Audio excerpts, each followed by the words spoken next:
Good morning, students.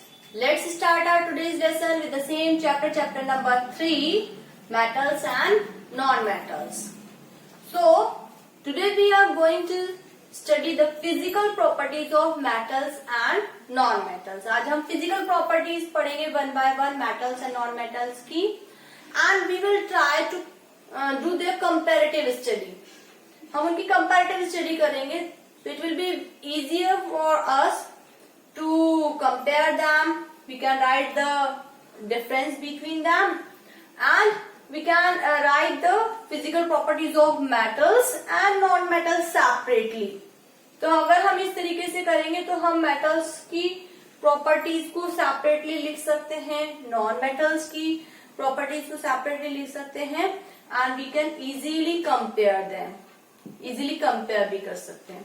So let's start the comparative study of metals and non-metals. So we are starting with the first physical property of metals and non-metals, that is the physical state. हमने सबसे पहले study की comparison किया है किसका, physical state का. That the metals are generally solid in state. जो metals होते हैं they are mostly solid in state, but there is an exception. Generally सारे जो मेटल्स होते हैं वो सॉलिड स्टेट में होते हैं, फिर भी एक एक्सेप्शन है, that is mercury is liquid in state at room temperature. Mercury एक ऐसा मेटल है जो कि लिक्विड स्टेट में पाया जाता है. On the other hand the non metals are found in solid, liquid and gaseous state. तीनों स्टेट्स में प्रेजेंट होते हैं. So we can see that the solid non-metals are carbon, sulfur, phosphorus, iodine. Liquid non-metal is only one, that is bromine. In gaseous state, hydrogen, oxygen, nitrogen, chlorine. These are the examples of non-metals which are present in the gaseous state. Now come to the next property, that are luster. So the freshly cut surface of metal has a luster. They have a shiny appearance. A shiny appearance को क्या कहते हैं, luster कहते हैं. So we can say that the metals are lustrous. उनमें एक shiny appearance होती है. अगर उनकी freshly cut अगर हम surface को देखें तो उनमें एक luster होती है, shine होती है. So we can say they are lustrous. On the other hand, the non-metals are non-lustrous. But one exception is there. There is iodine. Iodine is a non-metal, but it has luster. वो कैसा होता है, shiny होता है. So this property of metals, that they are lustrous, is used in different ways. Just like they are used to make the jewelry. Gold, silver, platinum. They are very lustrous, so they are used for making jewelries. Then the next property is they are generally hard. जो metals होते हैं वो generally कैसे होते हैं, hard होते हैं. But again there is some exception. For example, lithium, sodium and potassium. These three metals are so soft that they can easily cut by a knife. वैसे तो हमने जितने भी मेटल्स देखे हैं, हार्ड ही देखे हैं. एल्यूमिनियम है, हमारा मैग्नीशियम है, आयरन है, निक वो है अपने गोल्ड है, सिल्वर है, जितने भी हैं, कॉपर है, ये सारे के सारे कैसे होते हैं, हार्ड होते हैं. पर ये जो थ्री मेटल्स हैं वो इतने सॉफ्ट होते हैं कि हम इजीली उनको किससे कट कर सकते हैं, नाइफ से भी कट कर सकते हैं. जैसे बटर कट हो जाता है वैसे ही ये तीनों मेटल्स होते हैं वो इजीली नाइफ से भी कट हो जाते हैं. On the other hand the non metals are soft. Non metals soft होते हैं. But again there is an exception, that is diamond. Diamond is allotrope of carbon. Carbon का ही एक रूप है जिसको हम जो क्या है, डायमंड है. And it is a non metal because carbon is non metal. ये उसी का एलोट्रॉप है, उसी का रूप है. So the carbon is non-metal, but the diamond, which is a non-metal, is the hardest substance known. जितने भी अभी तक जितने भी एलिमेंट्स होते सब्सटेंसेस, उनमें सबसे हार्डेस्ट सब्सटेंस माना जाता है डायमंड, जबकि ये क्या है, एक नॉन मेटल है। Now come to the next point that they are ductile and malleable. सारे के सारे मेटल्स कैसे होते हैं, malleable and ductile. What is malleability? That they can be beaten into thin sheets. हम इनको पीट पीट के, इनको हैमर करके अगर हम इन पे चोट लगाएंगे तो धीरे धीरे धीरे क्या होते हैं, थिन शीट्स में कन्वर्ट हो जाते हैं। I think you have seen the silver foil, जो कि हम स्वीट्स वगैरह पे लगाते हैं, जिसको हम चांदी का वर्क कहते हैं। वो क्या है, एक तरीके से थिन शीट ऑफ सिल्वर। इसी तरीके से जिसमें जो एल्यूमिनियम की फॉइल होती है, जिसमें कि हम फूड को भी पैक करते हैं, तो वो भी क्या है, एक तरीके से एक एल्यूमिनियम मेटल की क्या है, थिन शीट है। इसी तरीके से जो आयरन की शीट्स होती हैं, जो कि घरों वगैरह पे लगाई जाती हैं, वो सब क्या है, शीट्स हैं due to the property of malleability. Then the ductility. Ductility means they can be drawn into wires. अगर हम इनको खींचते हैं तो क्या बन जाते हैं, खींच के तार जैसे बन जाते हैं, उनको हम तार बना सकते हैं उनकी। So we can say that they are ductile. उनमें डक्टिलिटी होती है, डक्टिलिटी की प्रॉपर्टी होती है, that's why they are ductile. वो डक्टाइल होते हैं। और ये प्रॉपर्टी उनकी मैलिएबिलिटी की हमने बता दिया कि उनकी थिन शीट्स किस किस फॉर्म में काम में आती हैं। डक्टिलिटी हमने देखा है कि बहुत सारे आयरन के वायर होते हैं, कॉपर के वायर होते हैं, एल्यूमिनियम के वायर होते हैं। हमारे घरों में जितने भी इलेक्ट्रिसिटी के लिए के ट्रांसमिशन के लिए जितने भी वायर होते हैं, उनमें कॉपर का वायर होता है। तो ये किसकी वजह से होता है, but because these metals are ductile in nature. वो इजीली वायर में कन्वर्ट किए जा सकते हैं। So we can say that the metals are ductile and malleable.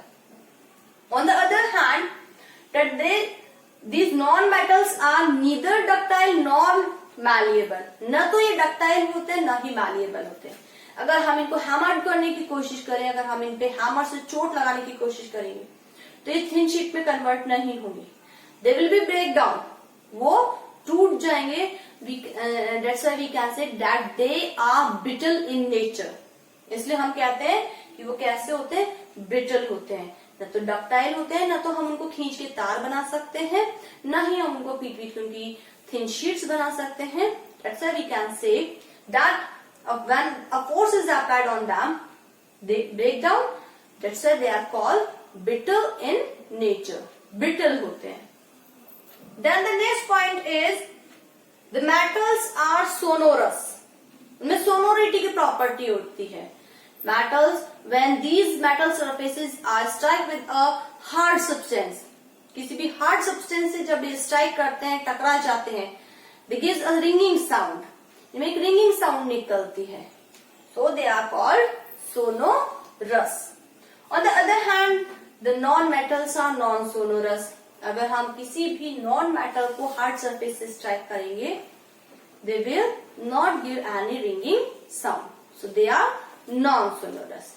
Let's discuss some more properties of metals and non-metals। So the next property is that the metals are good conductor of heat and electricity। जो metals होते हैं वो good conductor होते हैं heat के भी और electricity के भी। Means they allow the heat and electricity to pass through them। So the heating जो डिवाइसेस होते हैं वो किसके बने हुए होते हैं, मेटल्स के। इसी तरीके से जो इलेक्ट्रिसिटी ट्रांसमिशन के लिए जो वायर्स यूज होते हैं वो भी सब किसके बने हुए होते हैं, मेटल्स के बने हुए होते हैं।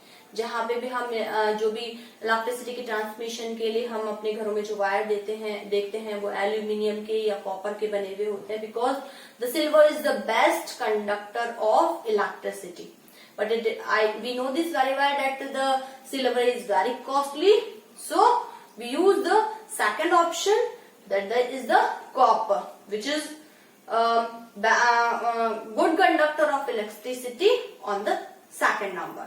Best to सिल्वर है ही, सेकंड नंबर पे कॉपर आता है. So but exception is there that mercury is the poor conductor of heat and electricity. Mercury जो है वो मेटल है और फिर भी वो पुअर कंडक्टर होता है हीट का भी और इलेक्ट्रिसिटी का भी. And one more is there, lead, that is the poorest conductor of heat. Heat का सबसे पुअरेस्ट कंडक्टर कौन होता है? लैड होता है. So these are the two exceptions, mercury and the lead, which are the poor conductors. On the other hand, the non-metals are poor conductor of heat and electricity. ना तो वो heat को conduct करते हैं और ना ही electricity को करते हैं.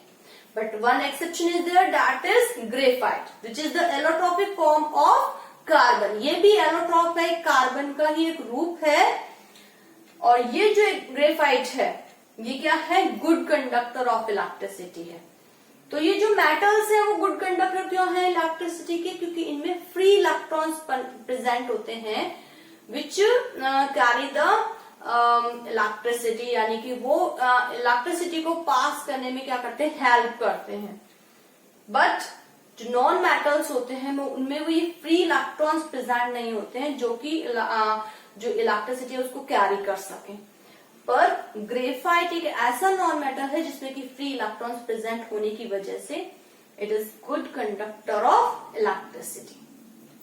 The next thing is they have high densities. जो भी मेटल्स होते हैं उनकी हाई डेंसिटीज होती हैं, but non metals have low densities, light weight के होते हैं, इनकी डेंसिटी बहुत ही कम होती है. The next property is that the metals have high tensile strength. metals की high tensile strength होती है, यानी कि अगर इन पे लोड लटका दिया जाए, कोई भी लोड इन पे टाई कर दिया जाए तो वो उसको इजीली क्या कर सकते हैं? बेयर कर सकते हैं उस लोड के प्रेशर, उसको फोर्स को, और ब्रेक नहीं होते हैं. So we can say the load bearing capacity before the break, मतलब काफी देर तक वो इजीली क्या कर सकते हैं? उसको लोड को बेयर कर सकते हैं. But on the other hand the non metals have low tensile strength. वो लोड को बेयर नहीं कर सकते हैं and they easily break down, easily break हो जाते हैं. सो this is all about the physical comparative study of physical properties of metals and non-metals. metals और non-metals की हमने comparative study की है. So these properties are the basis of different uses of metals and non-metals. इन्हीं properties के basis पे हम metals और non-metals को different uses में लेते हैं.